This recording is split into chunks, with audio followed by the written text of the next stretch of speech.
Welcome back to the New Bridge Radio Show on WLTKDB Let's Talk. I am your host, Kevin Mackey, and we are connecting you to what's next in your life. And we're here to remind you that you are important to this world, and we sure are glad to have you along on this episode of the New Bridge Radio Show. Remember, you can watch and listen to the New Bridge Radio Show broadcast on our station website. All you need to do is go to www.wltkdb.com and you'll be able to join the chat and watch us live on our station site. Also, there's one other thing you'll be able to do on our station page. You'll be able to visit our station store. And there you can find all kinds of nice merchandise that will help you out and fix your life. And all of the merchandise is there to help us support good programming and great equipment on WLTK. If you would like to get in touch with the New Bridge Radio Show, you can send us an email at thenewbridgeradioshow@gmail.com. Let us know what you like about the show, and also, if you must, you could let us know what you don't like about the show. And let us know if you would like to be our guest on the New Bridge Radio Show. We love connecting to and hearing from people who have connected to what was next in their life. And we would love to hear your story and put you on the New Bridge Radio Show live. Tonight on the New Bridge Radio Show, our guest is a certified life transformation coach, certified through the Hudson Institute of Coaching. She spent 16 years in the corporate world and discovered that her path was elsewhere. Her desire to create change in her life led her all the way to Peru and back. She is life transformation coach Amy Yip, and we are very glad to have her here on the show. Welcome to the show, Amy. How are you doing? I'm doing wonderful. Thank you for having me. Well, I am absolutely thrilled to have you. Where are you tonight? Tonight, I am physically back in the US. I am in Maryland right now. Nice. Yeah. I know it. So, does it feel good to be back in the US? It does. I was gone for 557 days. I got back on August 17th, so a little over a month ago. Yes. Yeah, I know it was quite an adventure for you, and I'm sure you you are relieved in a lot of ways. Well, I was so excited to have you as a guest. Your message to me was interesting when you first introduced yourself to the New Bridge Radio Show. Your message said, "Hello from Albania." Yes, I remember that. And at first I was like, is she really in Albania? I was indeed. I was there for about 3 months. Yeah, which makes your story very, very exciting to me. Because as you know, our tagline on the New Bridge Radio Show is connecting you to what's next in your Mhm. life. And you really found a way to connect with what was next because you spent 16 years working in the corporate world like a lot of us have done Yep. and working at various companies. And tell us kind of how your growth started and how you started to look around and see things changing. Yeah, so definitely. So for me, in January 2020, I had mentioned I left my job at Google, sold all my belongings. I was living in New York City at the time. And with just a backpack on our backs, my husband and I took a one-way flight to Ghana to volunteer at a breast cancer nonprofit. And our plan was to volunteer until May and then travel the world with no end date in mind. And of course, that little thing called COVID came along and Ghana's borders ended up closing. So we got stuck there until September. And when borders reopened, that's how I ended up in Albania, because in September, things were kind of mad chaos in the US with no vaccine and the election. So we decided, well, we don't have anything back in the US anyways. All we have is a backpack. We might as well just keep living overseas. We're both life coaches, so we can, as long as there's internet, we can work. And at the time, there was a small list of countries allowing Americans in. So we did end up in Albania for a large portion of that. And oftentimes when I tell people this journey over the last year and a half, they will always say, oh, that was so brave of you to have left Google and do what you did. And I wish I had the courage that you did. And typically it'd be followed up with, but I can't. Followed up with something like, because of where I'm at in my career, or I'm the breadwinner in my family and I just can't do that, or I'm at the prime age for starting a family, I need to focus on that. And the reality is there will never feel like a right time. It'll Right, never right. feel like a right time to live your dreams, no matter what that is. And I promise all the listeners out there, I was no more braver or more courageous than anybody out there, right? Because I had those same thoughts that were running through my head. So at the time when I had to make the decision, my career at Google was going so well. And Mhm. so everyone was like, why would you leave Google? Are you bananas?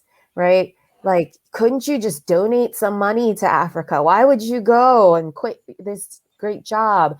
And my parents were aging, and I'm the youngest among my siblings. And so there was this weight on my shoulders of, well, you should be the one taking care of them. Right. My husband was pursuing his own venture at the time. So I felt like I should be the one holding down the fort, being the stable one, and I'll live my dreams later while he does his thing. Mhm. And one of the biggest shoulds during that time is you are at the prime baby making age.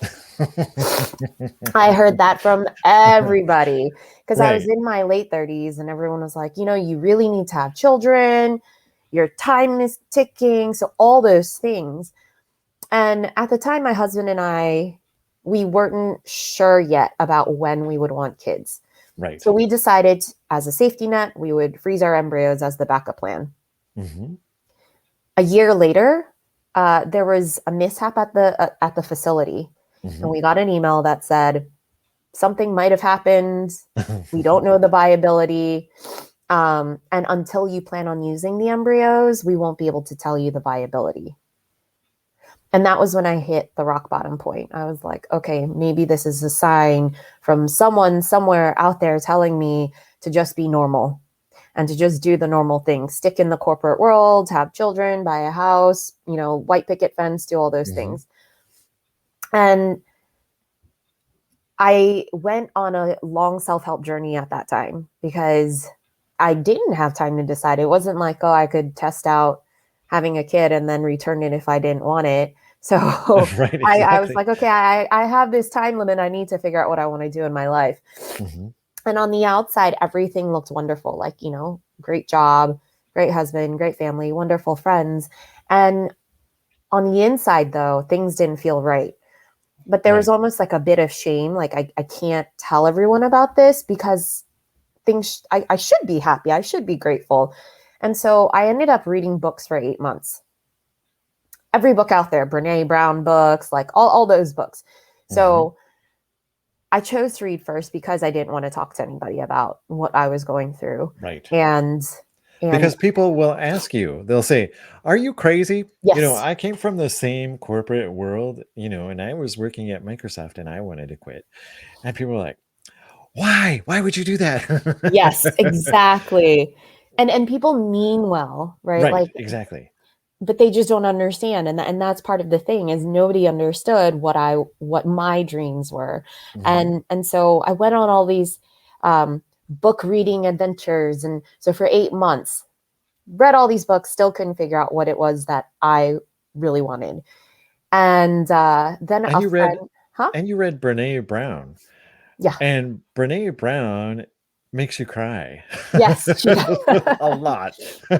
I was definitely in lots of tears during the whole journey, like trying to figure it out. On the outside, I was smiling, and Right. everyone thought, "Oh, she's doing wonderful. She's such a happy person." And on the inside, I was like, "What am I going to do? Like, time is ticking. I need to figure Right. this out." Because Brene Brown is all about vulnerability. Yes. And you start reading all that stuff, and then, before you know it, you're just like, "Oh, Yes. good thing I'm reading this by myself." Right? hmm And had you met me at that time, you would not be hearing any of this, right? Mhm. Because I was the opposite from vulnerable. I saw vulnerability as weakness. I would be like, oh yeah, I'm this super woman, hardcore, strong armor on, and I don't talk about anything that is wrong, Right. only the good stuff. And so that's what made this journey so much harder, because I just didn't want to talk to anybody about it. And so after reading for 8 months, I'm like, okay, well, this book reading thing is not working because I've read everything out there. And a friend told me about ayahuasca. Have you ever heard about Oh yeah. ayahuasca? Okay. So for the listeners who maybe haven't heard about it, it's essentially a medicinal plant Peruvians use. And my friend told me about it, and she's like, it's supposed to give you clarity. And I was like, that's exactly what I need. I need clarity. So I flew down to Peru for 5-day ayahuasca ceremony to gain this clarity. And they always say Mother Ayahuasca gives you what you need, not what you want. And so Yes. I did get clarity, but not on the question that I had, which was, do I have babies or do I go travel this world? And so I came back to the US, and a colleague told me about coaching. I knew nothing about coaching back then. And so I was pretty desperate. I was like, I don't understand how anybody else could help me with this. Especially someone who doesn't know me, but fine, I'm desperate. This is like the last thing I'm going to try. So I got a coach, and my coach is the person who helped me peel back the layers of my onion. And I always say, all of us humans, we're like onions, Right. right? Exactly. Deep down at our core, we know what matters. We know who we are, what our values are, what gets us excited every day. And then there's the layers of the onion called the shoulds. Everybody, your parents, teachers, society, managers, everybody just telling you who you should and shouldn't be, what you should and shouldn't do, how you should and shouldn't be. And so my coach is the one who helped me to peel back those layers. And that's when I realized two things for myself. One is, I will regret it if I don't go pursue this dream of mine, which is traveling the world, seeing the world, and also bringing some of my passions and skill sets to the world, and volunteering. Right. We had a guest, Amy, Uh-huh. who went to Peru and did ayahuasca. Oh, Her name was Carrie Hummingbird, mm-hmm. and she had a very unusual experience while she was there. Like in the middle of the ayahuasca ceremony, that they were translating to Carrie what the shaman was saying. Mm-hmm. And the shaman is just speaking and speaking and speaking, and Carrie's not, she really isn't understanding what the shaman is, but her friend that is with her can understand everything that the shaman is saying. And Mm-hmm. he's saying, oh, she looks over at Carrie, and Carrie's like, what's he saying, and her friend is like, oh, he's saying you're one of the rainbow people. And Carrie is like, what? The rainbow people. So when you were having this experience in Peru, Mm-hmm. some people go and do ayahuasca, and I mean, they come back fundamentally changed, Mm-hmm. because the visions that they have while they're doing the ceremony are so profound, like very life-changing, Yeah. profound. Did you find that was your experience, or did you have a horrible experience? Oh, I mean, it depends on how you define horrible. Okay. Because if you don't enjoy like puking and yakking, then yeah. But it was definitely profound. So during the 5 days, I had 3 ceremonies. And one of the nights, um, I envisioned that my whole body was burning. Oh And my so, like, God. if you define horrible, yes, like in that moment, it felt painful and miserable. And I was just laying there, like feeling my body burning up. And I remembered, um, my husband all of a sudden appeared next to me, and I allowed him to take care of me. Mhm. And all he did was just soothe me, hold my hand, hold me, and tell me it's okay. Just time will heal it. You'll be okay. And he just, held me. And it felt so nice to be taken care of and to allow that. And the profound thing in that is, prior to that, I did not let anybody take care of me. I never asked for help. I would never, like, even with my husband, and that was one of the biggest things during our relationship, was he would just say, like, I just want to be able to take care of you. And Right. That I would always respond with, I'm a strong woman. I don't need your help. Like, I right. want to be with you, but I don't need your help. And so that was one of the most profound, like, that was just one of the 3 nights. Right. Each night was a different It experience. it makes sense, Amy, because you were the breadwinner. You were Yep. um, burning yourself up doing something you didn't like or didn't or Correct. hated and probably felt huge responsibility. Okay, so that's fascinating that. So what else happened? Well, another one of the nights. So the other thing is, going on this trip, volunteering has been a dream of mine for like nearly a decade. I had Mhm, actually quit my job at Clorox and was going to go to Tanzania, teach mhm, women business skills, and travel the world. Like uh-huh. that. And then serendipitously, the day that I was about to buy my flight, a recruiter from Google found me on LinkedIn, said, "Hey, you would be a great fit for this role." Like, fast forward 16 days later, had the offer, Oh, started two nice. weeks after that. My going away party was like, just kidding, I'm just staying and we're just hanging out type of Mhm, thing. mhm. But I always said, like, I always want to go do this trip. Right. And, and and I always said, like, I'll stay at Google 5 years and then I'll go do this trip. I Mhm. just didn't realize how much changes in 5 years. One of those things was my husband came along, Right. and then we got married, and husbands change plans. And so one of the things was, throughout our relationship, with this trip, he was always like, well, now that you have a partner in this, how's that going to change your vision of your itinerary and the trip? And I was like, well, my itinerary is just going to be my itinerary, and now you're just coming along. Right? It was not exactly a partnership Mm, type thing. It right. was like a Amy thing, and you're just coming along.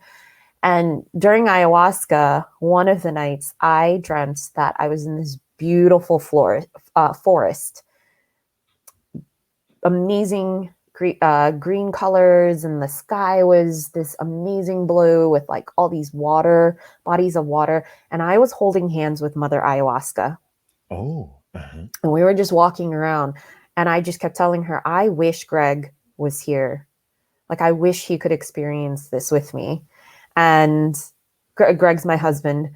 And she said, are you sure about that? And I'm like, yeah, I really want it to be a partnership, and I want him to be here with me experiencing this. And she's like, okay.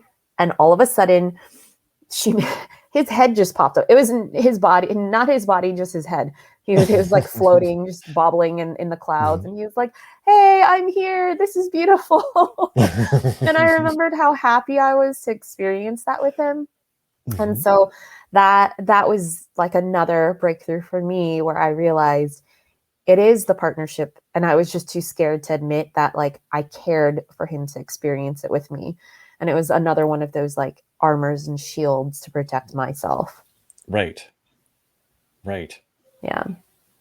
So when you got back and you were with your husband Greg again, is Hmm. that where you had the discussion about going to Ghana? It Uh, is. It was actually the discussion where we started talking about, because one of the other big fears, and I never talked to him about it, was having children. He's mhm, always wanted to be a dad. And so I had felt like I needed to have children right away mhm. because of everything that everybody tells you. Like, oh, if you get into your 40s, you're not going to be able to have children. Or if you do have children, you're, going to put them at risk. And so I felt like I was a failure as a mother before I even went down this journey of Right. becoming a mother. Right. And I just never had the courage to even talk to him about it. So we sat down, we talked. I vulnerably shared with him my fears and what was going on for me. And it was so profound and amazing and beautiful, because he was so loving about it. And he's like, Mhm, I want kids, but it doesn't necessarily have to be ours. At the end of the day, our love and you matter most to me, mhm. and we can figure it out. And we just started talking about options, and we realized there's so many kids out there, that need a family, and we're okay with adopting. And we also realize that even if we want our own kids, it's not our choice.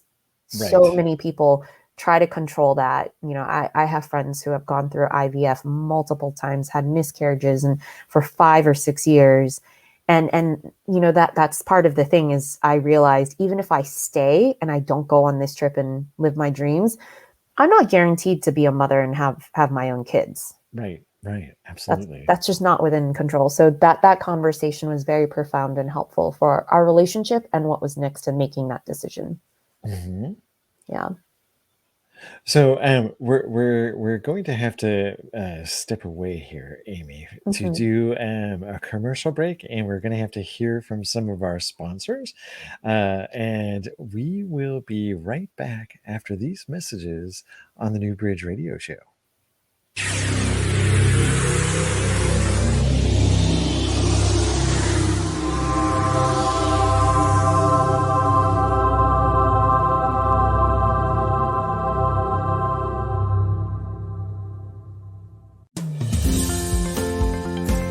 Two intuitive books, one amazing author. Intuitive You. Psychic and Personal Development by Christina Bloom. We all have the ability to tune into our sixth sense, the realm of intuition. Whether your intuition presents as a gut feeling or full psychic ability, Intuitive You will help you to fully embrace how your intuition works. Let's not forget about Christina's newest book, Wisdom for the Age of Ascension, Channeled Messages from Divine Intelligence. Wisdom for the Age of Ascension is an updated and expanded second release of Christina's first book, The Contemplative Truth. Christina has expanded her reach to more light beings, enabling more information to be channeled to you, the reader. Wisdom for the Age of Ascension and Intuitive You by Christina Bloom. Get your copies today or visit moonbowpublications.com. That's moonbowpublications.com.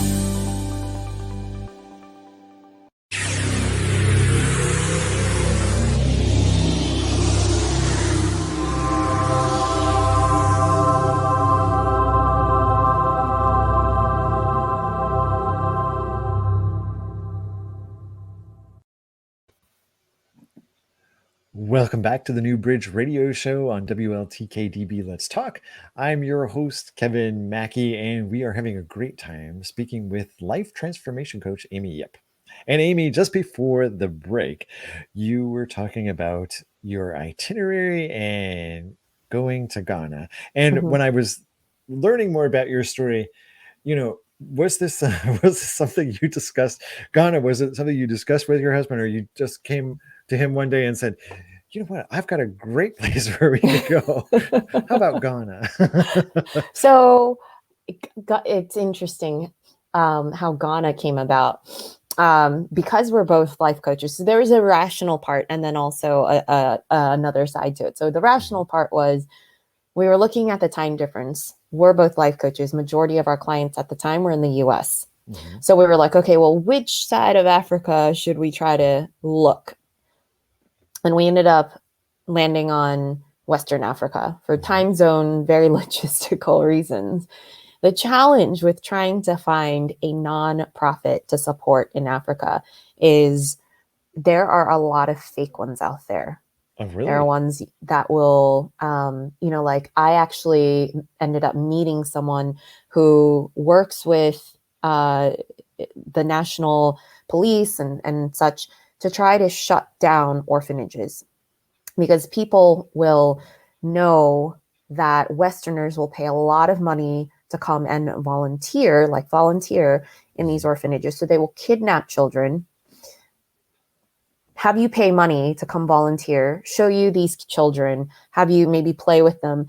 And when you're not looking, they are mistreating the children, right? And so there's just a lot of these things that are happening. There's also a lot of nonprofits where you pay a lot of money to go do some work. You feel great, you think you've contributed, but most of your money actually goes to the nonprofit and the leaders of the nonprofit. Very little actually contributes to the organizations. So for us, it was really important that we were contributing to an organization where like our time and whatever we were doing was actually making a difference. And it wasn't causing worse things like children being kidnapped. Right. It's just really hard to do that from overseas because the organizations that really need help can't afford to have a website and to, have somebody be contacting and working with volunteers. And so that was where we were at. It was December, and we were stuck because we had reached out to so many organizations, and like there just wasn't any that we found that were feasible. And we're like, well, maybe we'll just end up having to go to Ghana and try to find something, or Ivory Coast. But I always think things happen for a reason. Right. And so serendipitously at Google, there was a woman that was coming to talk. I never go to these talks. I've worked there 5 years, never went to these talks. For some reason, I'm like, oh, I'm going to go.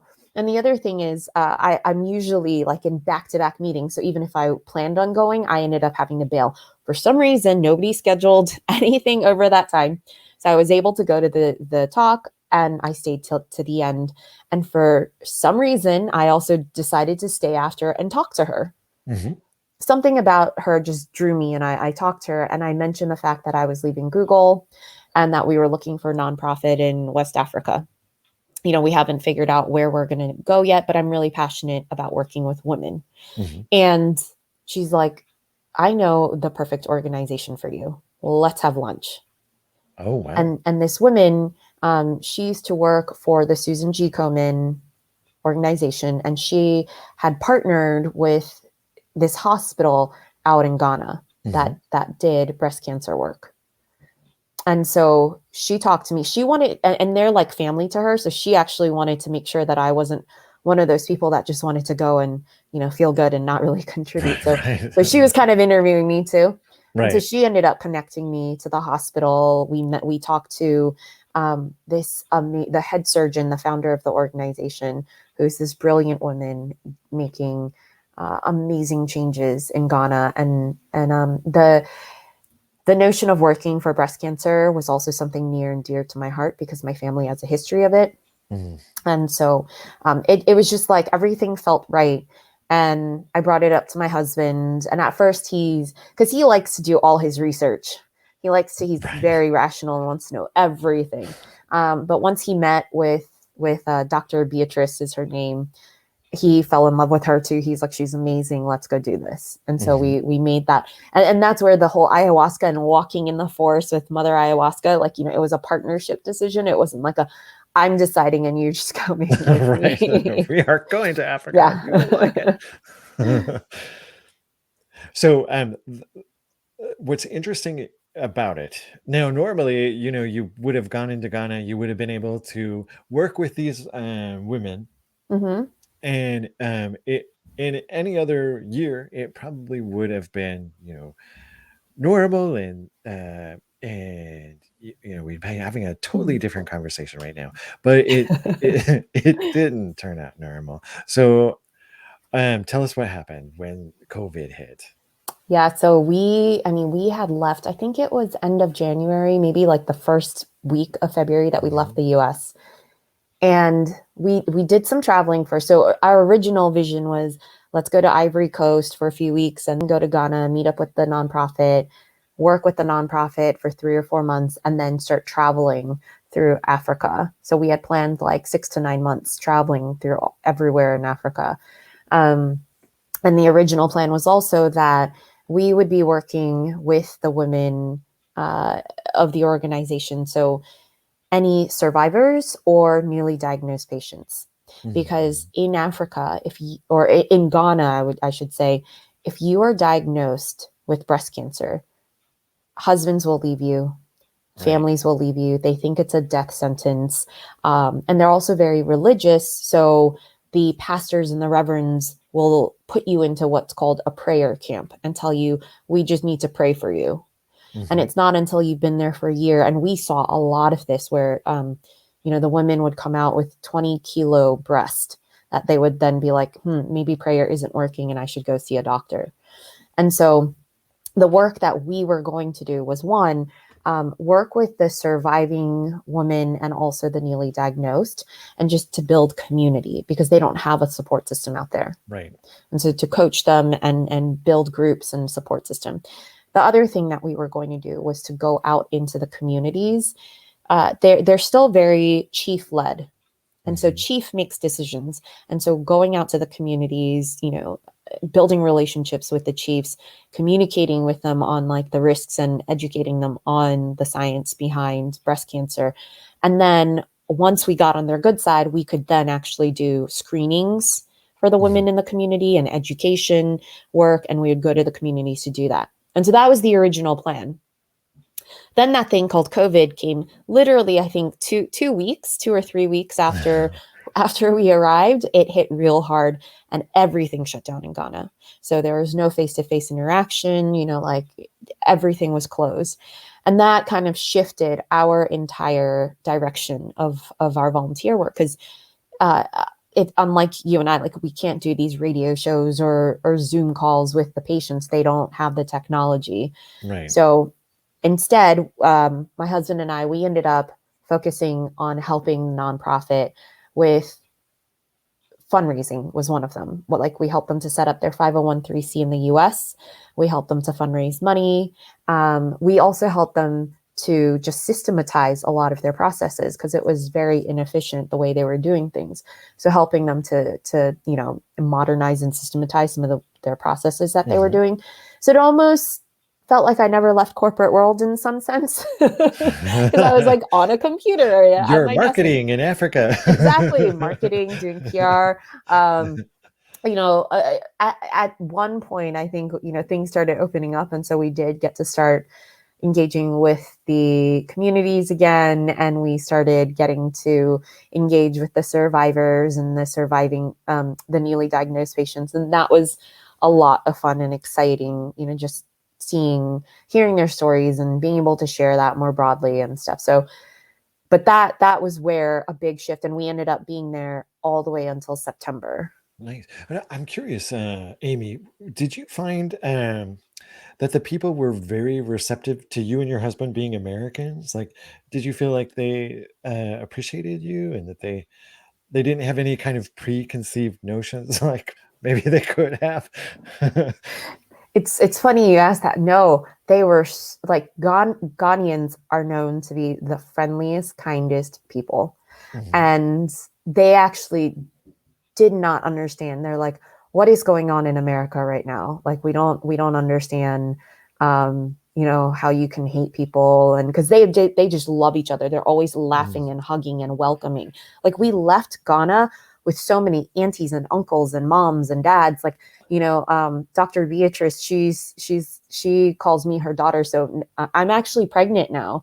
I'm 21 weeks pregnant. And she's like, nice. oh yeah. So, that's actually why we returned, and no IVF, no IUI, it was all natural, and I am 40. And so, based back to the shoulds, everyone telling me that, you can't have kids when you're older and it'll be hard and you're going to have to go through IVF. So, but yeah, none of that.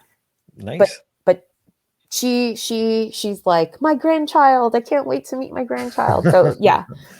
So now the other thing when you go now, I'm not sure if this was your case. When a lot of times when you go to foreign countries and you're shown the cuisine, and you're like, I don't know what that is. Did you have any of those moments? Oh yeah, definitely. But so that's the one thing I love traveling the world. I've been to over 80 countries. Oh, wow. And I absolutely love it because there is a lot of unknown and newness. And I love experimenting and just embedding myself into the culture. So yes, there was a lot of stuff, and they use their hands to eat it. Oh, right. And like there will always be this big ball of some kind of a starch, and then this big soup with like all kinds of different meats and things. And they would take, a little chunk of the starch in their hand, roll it around, dunk it into the soup, and just like put it in their mouth. But there were like globs of things that were like, I don't know what this is. But we would try. That's the one thing my husband and I love doing is we will always try everything at least once. Yeah. Yes. Food is always what brings all human beings together. Yes. It is how we all can connect. And sometimes the weirdest looking things that you question end up tasting quite good. Right. Right. I've heard this from, I've never been outside of the United States, but people that do travel a lot will say this to me. Like, Kevin, like, you know what? This is sad, Amy. I live an hour from the Canadian border and I've never even left to go into Canada. It's a must. Canada is Right. beautiful. It's on my to-do list. So, uh, I'm curious to know something else about you, Amy, Hmm. because in twice in my life, I have didn't feel like I had the resources I needed Hmm. to make it to what was next for myself, and I hired a coach. Hmm. I hired a transformation coach. Um, I did. I did hire a coach when I was leaving Hewlett Packard Hmm. in the beginning of the 2000s, and I found this wonderful, wonderful coach who was able to guide me into what was next. And when you discovered coaching after you came back and after you were evolving into this, um, what was it that really appealed to you about uh, what was it that said, oh, this is what I need to do, I feel like this is my path. So I actually made that decision before I left. Hmm. As soon as I got my coach who helped me to peel back my layers, I made two decisions at that point. One was I'm going to leave Google and I'm going to go travel the world because I'm going to regret it if I don't. The other decision I made was I want to be a coach Right. because it absolutely sucked being stuck for so long. And Right. I want to be able to help other people. And so I made that decision.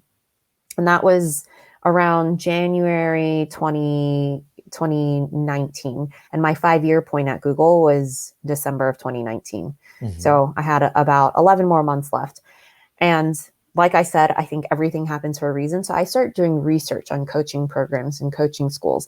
And I didn't want to go to just any school just to get a certification. They have programs that's like, in 3 months, you will get a business Right. marketing and coaching. And I'm like, okay, no, I really want to learn coaching. And Hmm. so I did a bunch of research, and Hudson came up as one of the top schools. And they had one program left that would finish December of 2019, which is when I was planning on leaving. Hmm. So I applied, I interviewed, I got in, and I did my coaching program during my last year at Google, on weekends and during the week, and then finished right before I left. Hmm.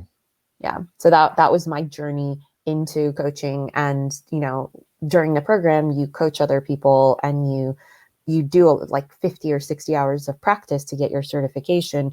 And that confirmed for me, like, this is the thing that I want to do. Like the moments where people have these light bulb moments and aha Hmm. moments are just like, it's this amazing experience being on the other side of just Right. seeing someone get out of being stuck and on this hamster wheel into some movement towards what really matters to them. Right. And you know what, Amy, I always had to reach out to coaches when it was not a really good time to get a coach. Hmm.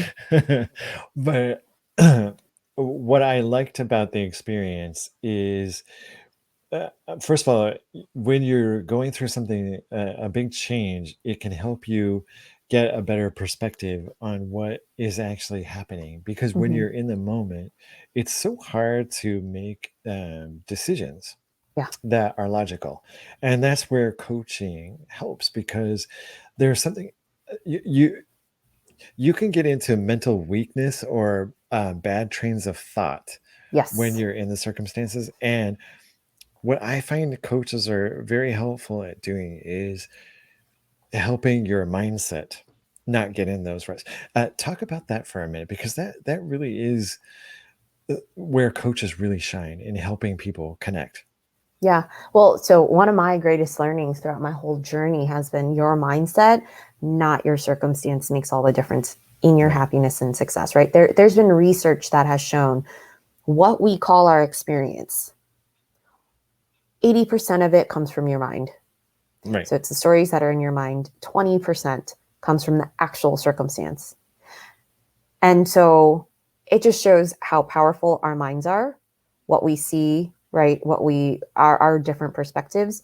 And so when I work with my clients, one of the things that I work with them on is helping them to see different perspectives, right? So, like, for example, someone might be very afraid of, I had one client who was afraid of making the next move because she was afraid she wouldn't have enough money in the next Mhm. move to have the lifestyle she wanted and do all these things, and she'd go on and on and on about all the things that she was afraid of if she didn't make that money in the next Mhm. job. So one of the, and I say that as coaches, we're like a mirror. We show you the things that maybe you don't want to see, or Right. just blind spots. So I pose the question of, well, how much does that cost? What is the lifestyle you want? And she's never actually sat down to put that pen to paper, to actually say, this is the lifestyle I want. Here's what it will cost. And this is the type of salary I would actually need. And here are the jobs out there that are available with this salary. Right. It was just this constant, like, in her mind. And so a lot of times, sometimes it is just being able to see that. And other times it's helping people to reframe the stories that they have, because we all live in different stories. Right. You and I right now are in different stories. We're both here, but our perspective and what we're experiencing is very different. Right. Yeah, yeah. So the coach I had after being laid off from Hewlett Packard was profound. We Mm-hmm. were in Colorado, and the economy in Colorado was beginning to collapse. This was in 2002. So, they had to print out foreclosures in the newspaper in Mm-hmm. Colorado, and the newspaper was just pages and pages and pages and pages of foreclosures. And our coach brought us all together at a Chili's and just told us the truth. She said, "This is going to be our last meeting. Mm-hmm. Um, you have got to get out of Colorado." She's like, "You've got to sell your house. You have got to, you know, I know you all want to look for jobs and be in this area and you have Mm-hmm. family here, but the reality is, if you don't leave, you will be, you are looking at bankruptcy and bad financial picture." And she was right. Mm-hmm. She wasn't trying to make us feel good. She wasn't trying to, Yeah. pacify us and, oh, you're going to get a job and it's just going to be wonderful. She just told us the truth. Get Yep. out. And do you find that you can always see more clearly than your clients? You can see what's holding them back. So I can see their situation clearly Hmm. because I'm unbiased, and that's Right. also why I tell people, don't get a coach that's your friend. You don't Right. coach your friends because you're already biased, because you've seen so many different sides of them from a different perspective. And so for me, with my clients, yes, I see much more clearly based on what they've brought and what they've shared. Am I seeing clearly with my own life? No. That's why I have my own coach, because I Right. have my own blind spots that I don't see. And so people have this notion of, oh, coaches, they're able to live this wonderful life because they're able to see so Right. clearly. Right. We can only see other people's stuff clearly. For ourselves, we also have our own blind spots. Right. Yeah. And the other thing that I've started putting into practice, and I'm getting certified in, is embodiment work and somatics, and in my coaching practice. And what that is essentially learning to listen to the body, because we carry a lot of things in our bodies. Mhm. If you even Right. think about emotions start in the body. Right. They start as sensations. They start like, if I am about to get on stage and my heart is pounding, my armpit sweating, my legs are shaking, that those are sensations. And that is, my way of feeling fear. Mhm. And within a few seconds, my head will start making up stories about what that means. And so my head might start saying, you're going to go on stage, you're going to fail, you're going to do all this stuff, right? You're going to fall on your face, people are going to laugh, you're going to lose credibility. And it starts making up these stories that I then live in. Right. And so by recognizing and being able to tap into the body and what is happening in the body, and taking those milliseconds before your head starts making those stories up, being able to pause that and shift, can be so profound and so life-changing also. Oh my God. That is so clever, Amy. That is so clever because that gives you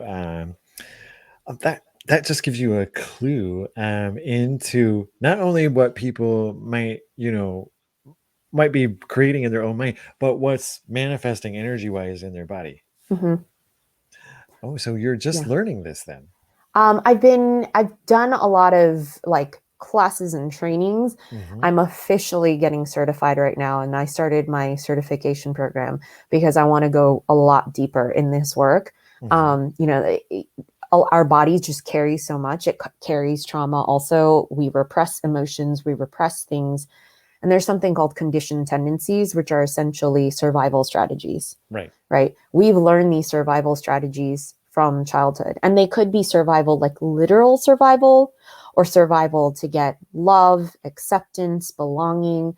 And so being able to understand how all this history has been embedded in us, that's the way to be able to change, because you then have that choice. Right.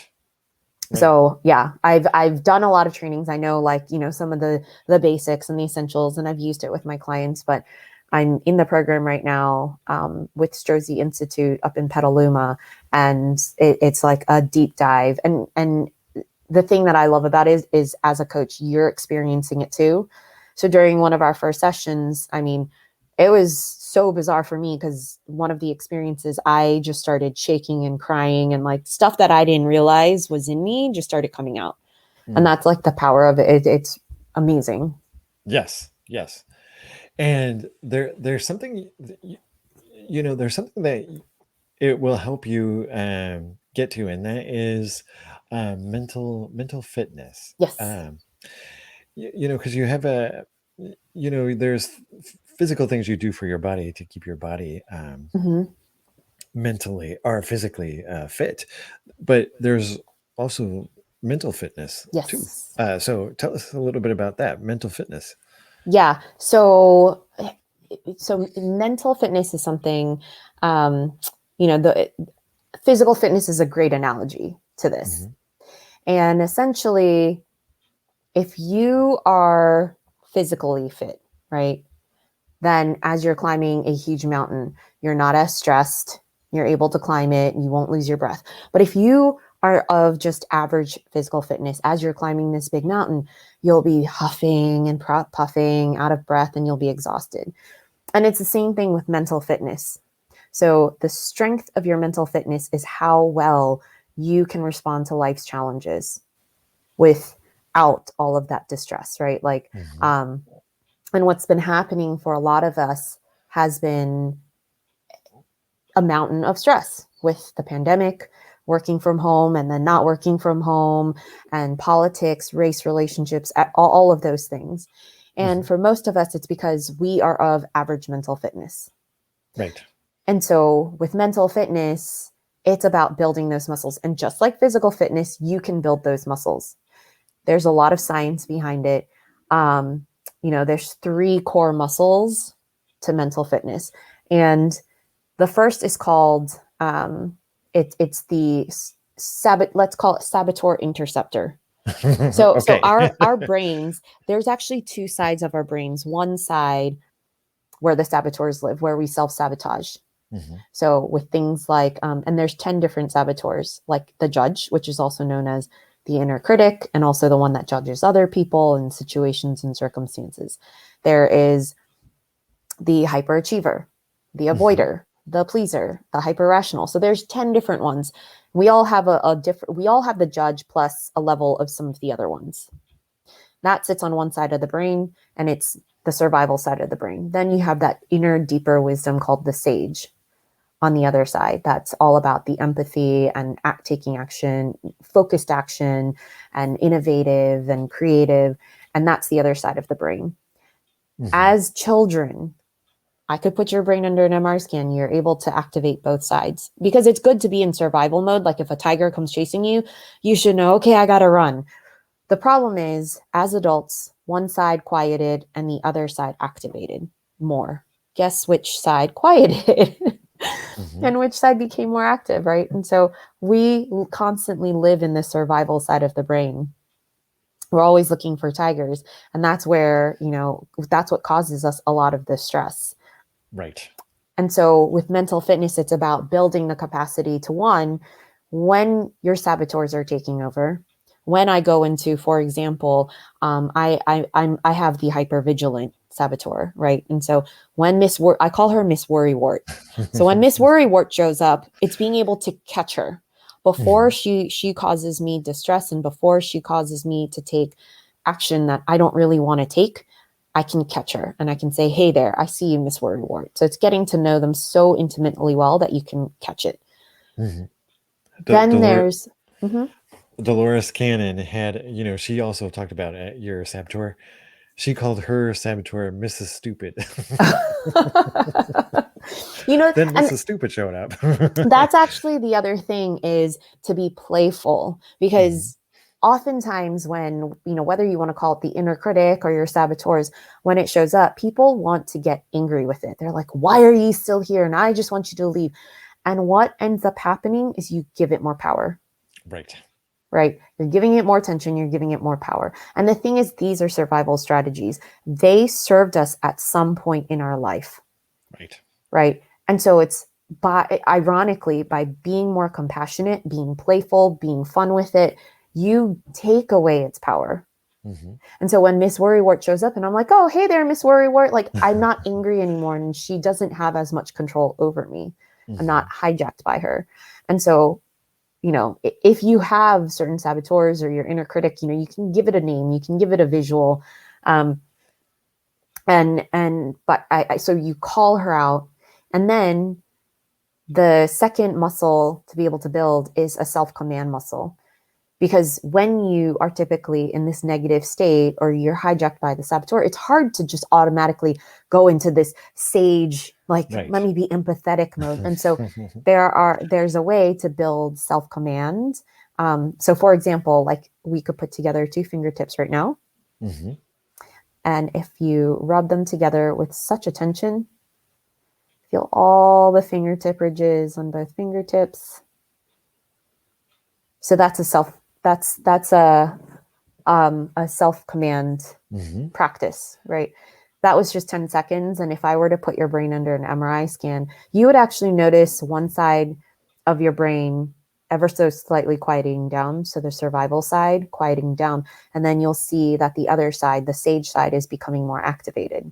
And so that was just 10 seconds. But if we did it for an extended period of time, you would be able to quiet that, the hijacking from the saboteurs and be able to leverage the sage side. Amy, that I think that's a gift. I think it's a skill and a gift. It's a spiritual gift. If you can change your thought process, because you kind of change the emotion that's associated with that. And it's kind of what I think maybe alchemy really is. It's not really necessarily turning, lead into gold. It really is changing your thoughts into a more productive state. Yes. So, Amy, there are lots of people out there that, need coaches at the moment. And the moment you think you don't need a coach is That's the when you need moment one. you need a coach. And, when I had to hire a coach, I didn't have the funds. I didn't have funds that were, that I was sure about coming. But boy, I sure always was glad that I spent the time and did it. So, in the little bit of time we have left, Amy, tell people how they can find you and reach out to you especially if they're stuck. Yeah. So you can visit my website. It's amyyipcoaching.com. So AMYYIP as in planet, coaching.com. And you can also email me, amy@amyyipcoaching.com. Yeah. And tell everyone kind of how your sessions progress. How do you get to the core of where they need to go to write their story? It's so different, and it depends on each client. And the journey changes. Like I had one client who came to me who was looking for her next career, and after a few sessions, we came to the realization together, she actually wasn't looking for a next career. Her thing was everything around her was changing. Her team was changing, her org was getting restructured, she was being put into a new location, and she felt not in control. And Mm. for her, the most important thing was feeling in control. So then our coaching pivoted to helping her to recognize, well, how can I sit with the discomfort of not feeling like I'm in control? And so all of the, and for her, that was being the author of her own story. Like, how can Mhm. I be sitting with this? And so depending on what it is you come to me with, and depending on, where you are, because everyone's also in a different starting point. Some people Right. have done a lot of self-discovery work on their own. Some people are completely new to it. So it depends. Well, I sure have loved this opportunity to meet you, Amy, and I wish you the best of luck. And Thank you. you know what? This was such a great visit. Would you come back again if we Of asked you? course. Well, It I'd was be so much thrilled. fun. I would be thrilled to have you, and thank you so much for being our guest. That is going to do it for us on the New Bridge Radio Show. We'll be back next week with our special guest, Chris, who is going to be talking about Freemasonry and the history of this strange Freemasonry world that none of us are privy to. So you won't want to miss it. If you've ever been curious about Freemasonry, join us next week on the New Bridge Radio Show. Until then, I wish you all a good night and take care, and we'll see you next week.